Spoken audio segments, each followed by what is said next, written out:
Mob শব্দটি বলার পেছনে বিপ্লবকে প্রশ্নবিদ্ধ করার অপচেষ্টা আছে বলে মন্তব্য করেছেন আন্তর্জাতিক অপরাধ ট্রাইব্যুনালের চিফ প্রসিকিউটর তাজুল ইসলাম। তাই মব শব্দটি ব্যবহারে সংযত হওয়ার পরামর্শ দেন তিনি।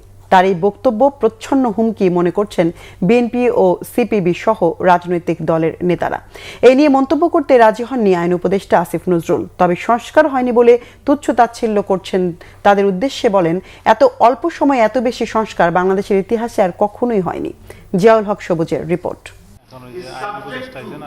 বিচার বিভাগের স্বাধীনতা এবং আইনের শাসন বিষয়ে নীতি সংলাপের আয়োজন করে সিজিএস। এতে রাজনৈতিক ও আইন অঙ্গনের আলোচকরা বলেন, দেশে রাজনৈতিক ছত্রছায়ায় বিচারক নিয়োগের প্রক্রিয়া নিরপেক্ষ বিচারের পথে বড় বাধা। বিচার ব্যবস্থার প্রতি জনগণের আস্থা ফেরাতে দরকার রাজনৈতিক সদিচ্ছা। ঝুলে থাকা ৪৫ লাখের বেশি মামলা নিষ্পত্তির জন্য বিচারকের সংখ্যা বাড়ানোর তাগিদ দেন আলোচকরা। এ সময় উঠে আসে মব শব্দটির ব্যবহার নিয়ে বিতর্ক। মব শব্দটা প্রয়োগের আগে অবশ্যই আমাদেরকে খুব সতর্কতার সাথে কাজ করতে হবে।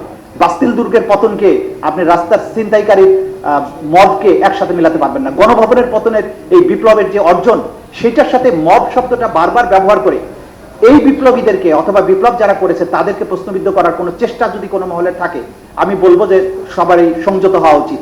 বক্তব্য শেষ করে তাজুল ইসলাম চলে যাওয়ার পরপরই তার এই বক্তব্যকে হুমকি বলে মন্তব্য করেন বিএনপির সাবেক এমপি নীলুফার চৌধুরী মনি।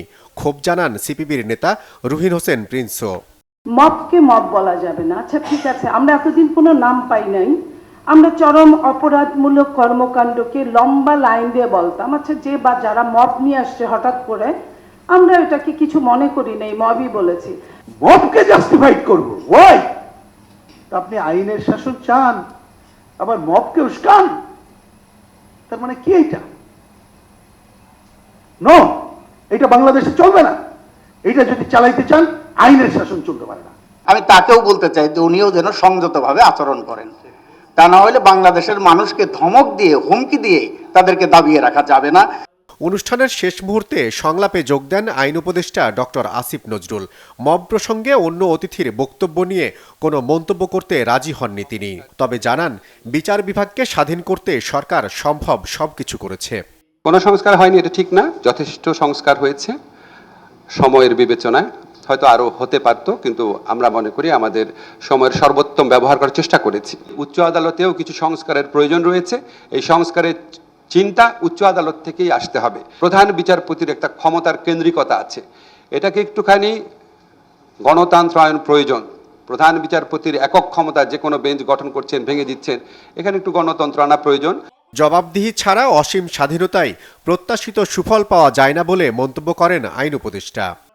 জিয়াউল হক সবুজ, বাংলাভিশন, ঢাকা।